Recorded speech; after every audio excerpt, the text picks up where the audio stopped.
Hi hello ನಮಸ್ಕಾರ ಎಲ್ಲರಿಗೂ.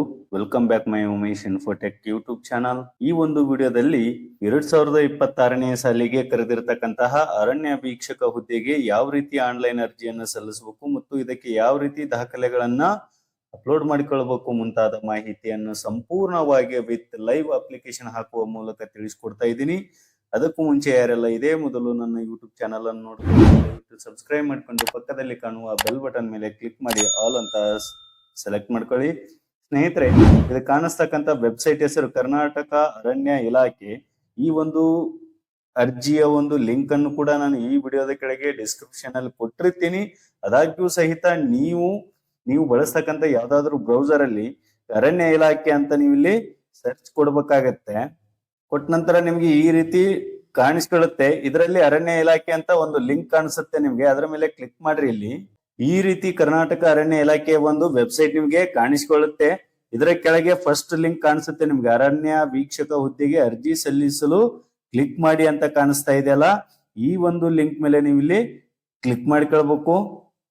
ನಂತರ ಈ ರೀತಿ ಒಂದು ವೆಬ್ಸೈಟ್ ನಿಮ್ಗೆ ಕಾಣಿಸುತ್ತೆ. ಇಲ್ಲಿ ಕರ್ನಾಟಕ ಅರಣ್ಯ ಇಲಾಖೆದ್ದು.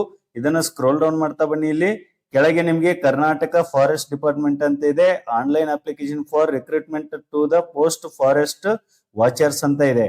ಇಲ್ಲಿ ರಿಜಿಸ್ಟ್ರೇಷನ್ ಐಡಿ ಇದೆ ಮತ್ತು ಡೇಟ್ ಆಫ್ ಬರ್ತ್ ಅಂತ ಇದೆ. ಇಲ್ಲಿ ಲಾಗಿನ್ ಅಂತ ಇದೆ. ಸೊ ಈಗಾಗಲೇ ಇದನ್ನ ರಿಜಿಸ್ಟ್ರೇಷನ್ ಮಾಡ್ಕೊಂಡಿರ್ತಕ್ಕಂತಹ ಅಭ್ಯರ್ಥಿಗಳು ಮಾತ್ರ ಇದನ್ನ ಈ ಲಿಂಕ್ ಮೂಲಕ ನೀವು ಲಾಗಿನ್ ಆಗಬಹುದಾಗಿದೆ. ಇದೇ ಮೊದಲು ನೀವು ಅರ್ಜಿಯನ್ನು ಸಲ್ಲಿಸುವಂತ ಅಭ್ಯರ್ಥಿಗಳು ಏನ್ ಮಾಡ್ಬೇಕಂದ್ರೆ, ಇಲ್ಲಿ ಕೆಳಗೆ ರಿಜಿಸ್ಟ್ರೇಷನ್ ಹಿಯರ್ ಅಂತ ಕಾಣಿಸುತ್ತಲ್ಲ, ನೀವು ಈ ಒಂದು ಲಿಂಕ್ ಮೇಲೆ ನೀವು ಇಲ್ಲಿ ಕ್ಲಿಕ್ ಮಾಡ್ಕೊಳ್ರಿ. ಇಲ್ಲಿ ನಂತರ ನಿಮಗೆ ಕ್ಯಾಂಡಿಡೇಟ್ ರಿಜಿಸ್ಟ್ರೇಷನ್ ಇಲ್ಲಿ ಲಿಂಕ್ ಓಪನ್ ಆಗುತ್ತೆ ನಿಮ್ಗೆ.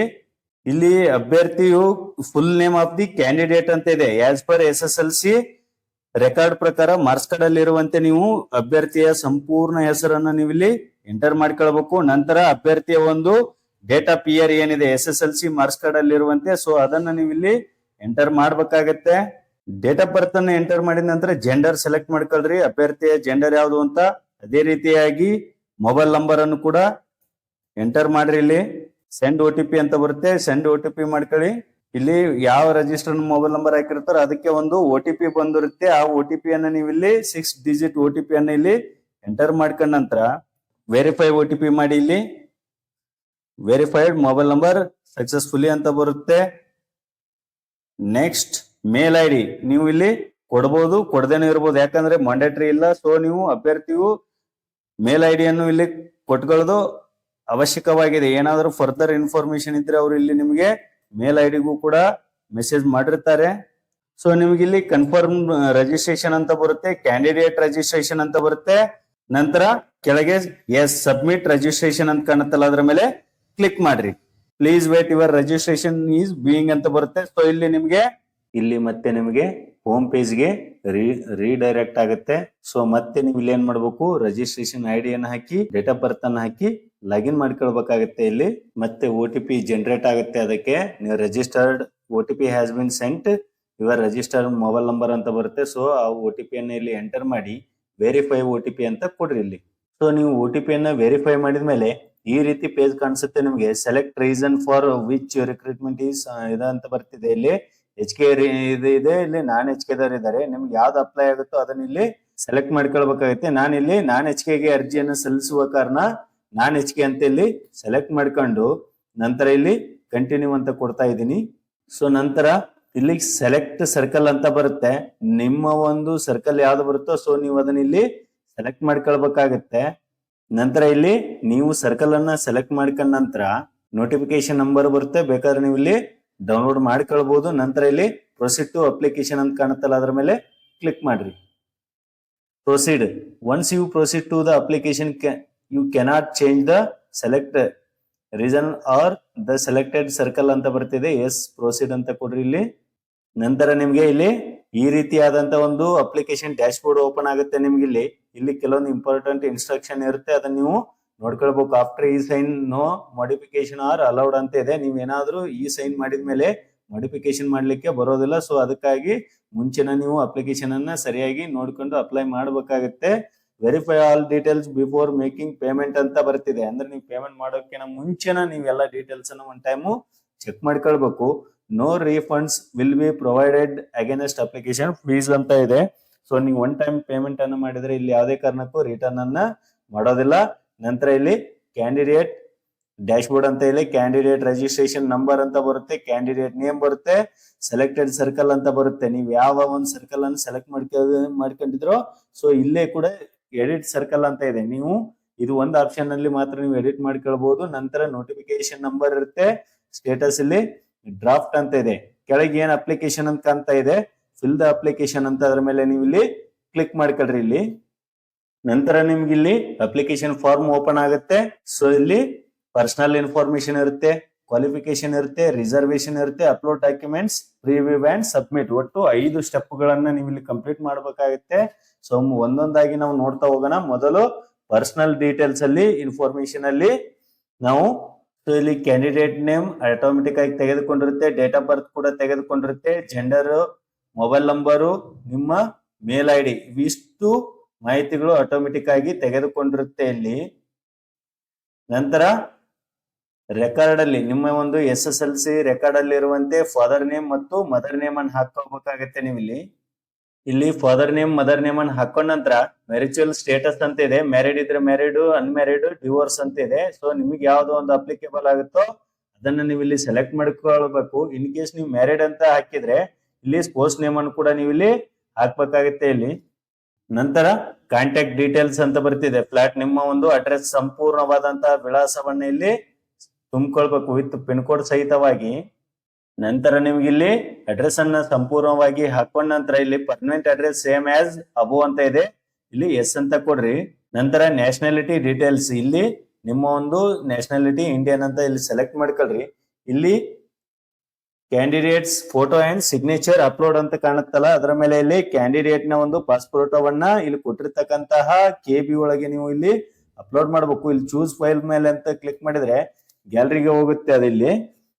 ನಂತರ ಇಲ್ಲಿ ಈ ರೀತಿಯಾಗಿ ಫೋಟೋ ಅಪ್ಲೋಡ್ ಆಗುತ್ತೆ, ಅದೇ ರೀತಿಯಾಗಿ ಇಲ್ಲಿ ಸಿಗ್ನೇಚರ್ ಅನ್ನು ಕೂಡ ಕ್ಯಾಂಡಿಡೇಟ್ ಸಿಗ್ನೇಚರ್ ಅನ್ನು ಕೂಡ ಇಲ್ಲಿ ಅಪ್ಲೋಡ್ ಮಾಡ್ಕೊಳ್ಬೇಕು. ಇದಾದ್ಮೇಲೆ ಫೋಟೋ ಮತ್ತು ಸೈನ್ ಅನ್ನ ಅಪ್ಲೋಡ್ ಮಾಡಿದ ನಂತರ ಸೇವ್ ಅಂಡ್ ನೆಕ್ಸ್ಟ್ ಅಂತ ಕಾಣುತ್ತಲ್ಲ, ಅದ್ರ ಮೇಲೆ ಇಲ್ಲಿ ಕ್ಲಿಕ್ ಮಾಡ್ಕೊಳ್ರಿ. ನಂತರ ನಿಮ್ಗೆ ಇಲ್ಲಿ ಫಸ್ಟ್ ಸ್ಟೆಪ್ ಕಂಪ್ಲೀಟ್ ಆಗಿ ಸೆಕೆಂಡ್ ಸ್ಟೆಪ್ ಕ್ವಾಲಿಫಿಕೇಶನ್ ಡೀಟೇಲ್ಸ್ ಗೆ ಬರುತ್ತೆ. ಇಲ್ಲಿ ಎರಡನೇ ಸ್ಟೆಪ್ ಗೆ ಇಲ್ಲಿ ಪ್ರಿಸ್ಕ್ರೈಬ್ಡ್ ಎಜುಕೇಶನಲ್ ಕ್ವಾಲಿಫಿಕೇಶನ್ ಡೀಟೇಲ್ಸ್ ಅಂತ ಕೇಳ್ತಾ ಇದೆ. ಸೆಲೆಕ್ಟ್ SSLC ಕ್ವಾಲಿಫಿಕೇಶನ್ ಅಂತ ಕೇಳುತ್ತಲ್ಲ, ಇಲ್ಲಿ ಸೆಲೆಕ್ಟ್ ಮಾಡ್ಕೊಳ್ರಿ. ಇಲ್ಲಿ SSLC ಅಂತ ಇಲ್ಲಿ ಸೆಲೆಕ್ಟ್ ಮಾಡ್ಕೊಂಡ ನಂತರ ಪಾಸಿಂಗ್ ಇಯರ್ ಅಂತ ಕೇಳ್ತಾ ಇದೆ, ಪಾಸಿಂಗ್ ಡೇಟ್ ಮತ್ತು ಇಯರ್ ಮಂತ್ ಎಲ್ಲದನ್ನ ಇಲ್ಲಿ ನೀವು ಸೆಲೆಕ್ಟ್ ಮಾಡ್ಕೊಳ್ಬೇಕು. ನಂತರ ಮಾರ್ಕ್ಸ್ ಕಾರ್ಡ್ ಅಲ್ಲಿ ಇರುವಂತಹ ರಿಜಿಸ್ಟ್ರೇಷನ್ ನಂಬರ್ ಅನ್ನ ಇಲ್ಲಿ ಚೂಸ್ ಮಾಡ್ಕೊಳ್ರಿ. ಇಲ್ಲಿ maximum marks of all subject, total ನಿಮ್ಮ ಒಂದು ಎಲ್ಲಾ 6 ಸಬ್ಜೆಕ್ಟ್ ಸೇರಿ ಟೋಟಲ್ ಮಾರ್ಕ್ಸ್ ಎಷ್ಟಿರುತ್ತೋ ಅದನ್ನ ಇಲ್ಲಿ ಎಲ್ಲ ಹಾಕೊಂಡು ನೀವು ಪಡೆದಿರ್ತಕ್ಕಂತಹ ಅಂಕಗಳನ್ನ ಇಲ್ಲಿ ಹಾಕೊಂಡ್ರೆ ಆಟೋಮೆಟಿಕ್ ಅದು ಪರ್ಸೆಂಟೇಜ್ ತೆಗೆದುಕೊಳ್ಳುತ್ತೆ.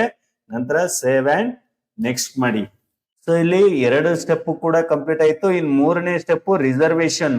ಇಲ್ಲಿ ಕ್ಯಾಟಗರಿಯ ಒಂದು ನಿಮ್ಮ ರಿಸರ್ವೇಶನ್ ಕೋರಿದ್ರೆ ಇವೆಲ್ಲ ಮಾಹಿತಿಯನ್ನ ನೀವು ಇಲ್ಲಿ ಫಿಲ್ ಮಾಡ್ಬೇಕಾಗತ್ತೆ. ಕ್ಯಾಟಗರಿ ರಿಸರ್ವೇಶನ್ ನೀವು ಯಾವ ಒಂದು ಕ್ಯಾಟಗರಿ ಬರ್ತಿರೋ ಸೊ ಅದನ್ನ ನೀವು ಇಲ್ಲಿ ಸೆಲೆಕ್ಟ್ ಮಾಡ್ಕೊಳ್ಬೇಕು. ಮಾಡಿದಾದ್ಮೇಲೆ ಇಲ್ಲಿ ಸಬ್ ಕಾಸ್ಟ್ ಕೇಳ್ತಾ ಇದೆ, ಇಲ್ಲಿ ಕಾಸ್ಟ್ ಸರ್ಟಿಫಿಕೇಟ್ ಅಲ್ಲಿ ಇರುವಂತೆ ನಿಮ್ಮ ಕಾಸ್ಟ್ ಅನ್ನ ನಮೂದು ಮಾಡಿ ನಂತರ ಇಲ್ಲಿ RD ಸಂಖ್ಯೆಯನ್ನು ಕೂಡ ನೀವು ಇಲ್ಲಿ ನಮೂದು ಮಾಡ್ಕೊಳ್ಬೇಕು ಇಲ್ಲಿ. ನಂತರ ರೂರಲ್ ಕ್ಯಾಂಡಿಡೇಟ್ ಅಂತ ಕೇಳ್ತಾ ಇದೆ, ಯಾರು ರೂರಲ್ ಕ್ಯಾಂಡಿಡೇಟ್ ಇದ್ದಲ್ಲಿ ಎಸ್ ಇದ್ರೆ ಎಸ್ ಅಂತ ಕೊಡ್ರಿ, ಇಲ್ಲ ನೋ ಅಂತ ಕೊಡ್ರಿ. ಕನ್ನಡ ಮೀಡಿಯಂ ಕ್ಯಾಂಡಿಡೇಟ್ ಇದ್ದಲ್ಲೇ ನಿಮ್ಗೆ ಅಪ್ಲೈ ಆದ್ರೆ ಎಸ್ ಅಂತ ಕೊಡ್ರಿ, ಇಲ್ಲಾಂದ್ರೆ ನೋ ಅಂತ ಕೊಡ್ಬೇಕಾಗತ್ತೆ. ನಂತರ ನೀವೇನಾದ್ರೂ ಫಿಸಿಕಲಿ ಹ್ಯಾಂಡಿಕ್ಯಾಪ್ ಚಾಲೆಂಜ್ ಆಗಿದ್ರೆ ಇಲ್ಲಿ ಎಸ್ ಅಂತ ಕೊಡ್ರಿ, ಇಲ್ಲಾಂದ್ರೆ ನೋ ಅಂತ ಕೊಟ್ಕೊಂಡು ಎಕ್ಸ್ ಮಿಲಿಟರಿ ಮ್ಯಾನ್ ಇಲ್ಲಿ ಯಾವ ನೀವು ಮೀಸಲಾತಿಯನ್ನ ಕೊಡ್ತಿರೋ ಅದಕ್ಕೆ ಎಸ್ ಅಂತ ಕೊಡ್ಬೇಕಾಗತ್ತೆ. ನಂತರ ಅದಕ್ಕೆ ನೀವು ಅಪಾಯಿಂಟ್ ಆದ್ಮೇಲೆ ಅದಕ್ಕೆ ಸರಿಯಾದಂತಹ ದಾಖಲೆಗಳನ್ನ ಒದಗಿಸ್ಬೇಕಾಗತ್ತೆ. ಇವೆಲ್ಲ ಮೀಸಲಾತಿಯನ್ನ ನೀವು ಸೆಲೆಕ್ಟ್ ಮಾಡ್ಕೊಂಡ ನಂತರ ಸೇವ್ ಅಂಡ್ ನೆಕ್ಸ್ಟ್ ಕೊಡಿ. ಇಲ್ಲಿ are you sure you want to save the reservation details ಅಂತ ಇದೆ, ಓಕೆ ಅಂತ ಕೊಡಿ ಇಲ್ಲಿ. ಸೊ ನಂತರ 4ನೇ ಸ್ಟೆಪ್ ಅಪ್ಲೋಡ್ ಡಾಕ್ಯುಮೆಂಟ್ಸ್ ಅಂತ ಇದೆ. ನೀವು ಯಾವ್ಯಾವ ರಿಸರ್ವೇಶನ್ ಅನ್ನು ಕೋರಿರ್ತಾರೋ ಅದಕ್ಕೆ ಸಂಬಂಧಿಸಿದಂತಹ ದಾಖಲೆಗಳನ್ನ ಇಲ್ಲಿ ನೀವು ಅಪ್ಲೋಡ್ ಮಾಡ್ಕೊಳ್ಬೇಕು. ಇಲ್ಲಿ ಮೊದಲನೆಯದಾಗಿ ನೀವು SSLC ಮಾರ್ಕ್ಸ್ ಕಾರ್ಡ್ ಅನ್ನು ಅಪ್ಲೋಡ್ ಮಾಡ್ಕೊಳ್ಬೇಕು ಮತ್ತು ಕಾಸ್ಟ್ ಸರ್ಟಿಫಿಕೇಟ್ ಅನ್ನು ಅಪ್ಲೋಡ್ ಮಾಡಬೇಕು. ಇಲ್ಲಿ ರೂರಲ್ ಕ್ಯಾಂಡಿಡೇಟ್ ಆಗಿದ್ರೆ ನೀವು ರೂರಲ್ 1 to 10th ವರೆಗೂ ರೂರಲ್ ಅಲ್ಲಿ ಓದಿರೋದಕ್ಕೆ ನೀವು ಇಲ್ಲಿ ಸೆಲೆಕ್ಟ್ ಮಾಡಬೇಕು. ಅದೇ ರೀತಿಯಾಗಿ ಕನ್ನಡ ಮೀಡಿಯಂ ಸ್ಟೂಡೆಂಟ್ ಆಗಿದ್ರೆ ಅದಕ್ಕೆ ಸಂಬಂಧಿಸಿದಂತಹ ಸರ್ಟಿಫಿಕೇಟ್ ಅನ್ನ ಇಲ್ಲಿ ನೀವು ಅಪ್ಲೋಡ್ ಮಾಡ್ಕೊಂಡ ನಂತರ ಇಲ್ಲಿ ಅಪ್ಲೋಡ್ ಅಂಡ್ ನೆಕ್ಸ್ಟ್ ಅಂತ ಕಾಣುತ್ತಲ್ಲ ಅದ್ರ ಮೇಲೆ ಇಲ್ಲಿ ಕ್ಲಿಕ್ ಮಾಡಬೇಕು. ಇವೆಲ್ಲ ದಾಖಲೆಗಳನ್ನ ಅಪ್ಲೋಡ್ ಮಾಡಿದ ನಂತರ ಇಲ್ಲಿ ಅಪ್ಲೋಡೆಡ್ ಅಂತೇಳಿ ಗ್ರೀನ್ ಬಟನ್ ಏನ್ ಕಾಣಿಸ್ತಾ ಇದೆ ಆ ರೀತಿ ಬರಬೇಕು. ಇಲ್ಲಿ ಬಂದ ನಂತರ ಇಲ್ಲಿ ಏನ್ ಮಾಡ್ಬೇಕು, ಅಪ್ಲೋಡ್ ಅಂಡ್ ನೆಕ್ಸ್ಟ್ ಅಂತ ಕಾಣುತ್ತಲ್ಲ ಅದ್ರ ಮೇಲೆ ಕ್ಲಿಕ್ ಮಾಡ್ರಿ. ಇಲ್ಲಿ ಸೊ ಕೊನೆಯ ಸ್ಟೆಪ್ ಪ್ರಿವ್ಯೂ ಆಗುತ್ತೆ ಇಲ್ಲಿ, ಮತ್ತು ಸಬ್ಮಿಟ್ ಮಾಡ್ಲಿಕ್ಕೆ ಕೊನೆಯ ಆಪ್ಷನ್ ಇರುತ್ತೆ. ಇಲ್ಲಿ ಅಪ್ಲಿಕೇಶನ್ ಫಾರ್ಮ್ ನೀವು ತುಂಬಿರ್ತಕ್ಕಂಥ ಮಾಹಿತಿ ಎಲ್ಲ ಬಂದಿರುತ್ತೆ. ಇಲ್ಲಿ ರಿಜಿಸ್ಟ್ರೇಷನ್ ಐಡಿ ಅಂತ ಬರ್ತಿದೆ. ಇಲ್ಲಿ ಅಪ್ಲಿಕೇಶನ್ ಐಡಿ ಕೂಡ ಇಲ್ಲಿ ಕೆಳಗೆ ಬಂದಿದೆ. ನಂತರ ನಿಮ್ಮ ಅಪ್ಲಿಕೇಶನ್ ಇಲ್ಲಿ ಪ್ರಿವ್ಯೂ ಆಗುತ್ತೆ, ನೋಡ್ಕೊಂಡು ಸರಿಯಾಗಿ ನಂತರ ಇಲ್ಲಿ ಈ ಸೈನ್ ಐ ಅಗ್ರಿ ಅಂತ ಕಾಣುತ್ತಲ್ಲ ಅದ್ರ ಮೇಲೆ ಕ್ಲಿಕ್ ಮಾಡಿ ನಂತರ ಈ ಸೈನ್ ಅಂಡ್ ಸಬ್ಮಿಟ್ ಮೇಲೆ ಕ್ಲಿಕ್ ಮಾಡ್ರಿ. ಫೈನಲ್ ಸಬ್ಮಿಷನ್ ಅಂತ ಬರ್ತಿದೆ. ಇಲ್ಲಿ ನೀವು ಫೈನಲ್ ಸಬ್ಮಿಷನ್ ಮಾಡಿದ್ಮೇಲೆ ಇಲ್ಲಿ ಯಾವುದೇ ಕಾರಣಕ್ಕೂ ನೀವು ಅಪ್ಲಿಕೇಶನ್ ಅನ್ನ ತಿದ್ದುಪಡಿ ಮಾಡ್ಲಿಕ್ಕೆ ಬರೋದಿಲ್ಲ. ಸೊ ನಂತರ ಇಲ್ಲಿ ಕರೆಕ್ಟ್ ಆಗಿದ್ರೆ ಎಸ್ ಪ್ರೊಸೀಡ್ ಈ ಸೈನ್ ಅಂತ ಕ್ಲಿಕ್ ಮಾಡ್ಕೊಳ್ರಿ. ಇಲ್ಲಿ ನಂತರ ಇಲ್ಲಿ ಆಧಾರ್ ನಂಬರ್ ಅನ್ನ ಎಂಟರ್ ಮಾಡ್ಬೇಕು. ನಿಮ್ದಿಲ್ಲಿ ಆಧಾರ್ ನಂಬರ್ ಅನ್ನ ಎಂಟರ್ ಮಾಡಿದಾದ್ಮೇಲೆ ಗೆಟ್ OTP ಮೇಲೆ ಕ್ಲಿಕ್ ಮಾಡ್ರಿ. OTP ಅನ್ನ ಎಂಟರ್ ಮಾಡಿದ ನಂತರ ಇಲ್ಲಿ ಸಬ್ಮಿಟ್ ಅಂತ ಕಾಣುತ್ತಲ್ಲ ಅದ್ರ ಮೇಲೆ ಕ್ಲಿಕ್ ಮಾಡ್ಕೊಳ್ರಿ. ಇಲ್ಲಿ ಸೊ ಇಲ್ಲಿ ಏನಾಯ್ತಪ್ಪ ಅಂದ್ರೆ ನಿಮ್ಮ ಒಂದು ಅಪ್ಲಿಕೇಶನ್ ಸ್ಟೇಟಸ್ ಸಬ್ಮಿಟೆಡ್ ಅಂತ ಬರುತ್ತೆ. ಇಲ್ಲಿ ನಂತರ ಅಪ್ಲಿಕೇಶನ್ ಇಲ್ಲಿ ಗ್ರೀನ್ ಬಟನ್ ಬಂದ್ರೆ ಮಾತ್ರ ಅಪ್ಲಿಕೇಶನ್ ಇಲ್ಲಿ ಸಬ್ಮಿಟ್ ಆಗಿದೆ ಅಂತ. ಇನ್ನು ಪೆಂಡಿಂಗ್ ಉಳಿದಿರೋದು ಏನಂದ್ರೆ ಅಪ್ಲಿಕೇಶನ್ ಫೀಸ್ ಎಷ್ಟು ಇರುತ್ತೆ ಅದನ್ನ ನೀವು ಇಲ್ಲಿ payment status are being updated ಅಂತ ಇದೆಯಲ್ಲ ಅದ್ರ ಮೇಲೆ ಕ್ಲಿಕ್ ಮಾಡ್ಲಿಕ್ಕೆ ಬರೋದಿಲ್ಲ. ಸೊ ಅವ್ರ ಪೇಮೆಂಟ್ ಲಿಂಕ್ ಅನ್ನ will be made available shortly ಅಂತ ಇದೆ, ಅಂದ್ರೆ ಅವರು ನಮ್ಗೆ ಅಪ್ಡೇಟ್ ಮಾಡ್ತಾರೆ. ಸೊ ಅವಾಗ ನಾವಿಲ್ಲಿ ಅಪ್ಲಿಕೇಶನ್ ಫೀಸ್ ಅನ್ನ ನಾವಿಲ್ಲಿ ಆನ್ಲೈನ್ ಮುಖಾಂತರ ಸಲ್ಲಿಸೋದ್ರ ಮೂಲಕ ಈ ಒಂದು ಹುದ್ದೆಗೆ ಅರ್ಜಿಯನ್ನ ಸಲ್ಲಿಸಬಹುದಾಗಿದೆ. ನಾವು ಅಪ್ಲಿಕೇಶನ್ ಫೀಸ್ ಅಪ್ಡೇಟ್ ಆದಮೇಲೆ ನಾವು ಟ್ರಾನ್ಸಾಕ್ಷನ್ ಕಂಪ್ಲೀಟ್ ಮಾಡಿದ ಮೇಲೆ ಈ ರೀತಿ ಆಪ್ಷನ್ ನಮ್ಗೆ ಕಾಣಿಸ್ಕೊಳ್ಳುತ್ತೆ. ಅಪ್ಲಿಕೇಶನ್ ಕೂಡ ಇಲ್ಲಿ ಗ್ರೀನ್ ಬಟನ್ ಇದೆ, application fees has been completed successfully ಅಂತ ಬಂದಾದಮೇಲೆ ಡೌನ್ಲೋಡ್ ಸೈನ್ಡ್ ಅಪ್ಲಿಕೇಶನ್ PDF ಅಂತ ಬರುತ್ತೆ. ಅದ್ರ ಕೆಳಗಿರ್ತಕ್ಕಂಥ ಗ್ರೀನ್ ಬಟನ್ ಮೇಲೆ ನಾವು ಡೌನ್ಲೋಡ್ ಮಾಡಿದಾಗ ಈ ರೀತಿ PDF ರೂಪದಲ್ಲಿ ನಮಗೆ ಅಪ್ಲಿಕೇಶನ್ ಸಿಗುತ್ತೆ. ಅದನ್ನು ಡೌನ್ಲೋಡ್ ಮಾಡಿ ವಿದ್ಯಾರ್ಥಿಗಳು ಇಟ್ಕೊಳ್ಬೇಕು. ಮುಂದೆ ಸೆಲೆಕ್ಷನ್ ಆಯಿತು ಅಂದರೆ ಅದು ಬೇಕಾಗುತ್ತೆ. ಈ ವಿಡಿಯೋ ಒಂದು ವೇಳೆ ಇಷ್ಟ ಆಗಿದ್ರೆ ದಯವಿಟ್ಟು ಲೈಕ್ ಮಾಡಿ, ಶೇರ್ ಮಾಡಿ, ಹಾಗೆ ಸಬ್ಸ್ಕ್ರೈಬ್ ಮಾಡಿ ಅಂತ ಹೇಳ್ತಾ ಎಲ್ಲರಿಗೂ ವಂದನೆಗಳು.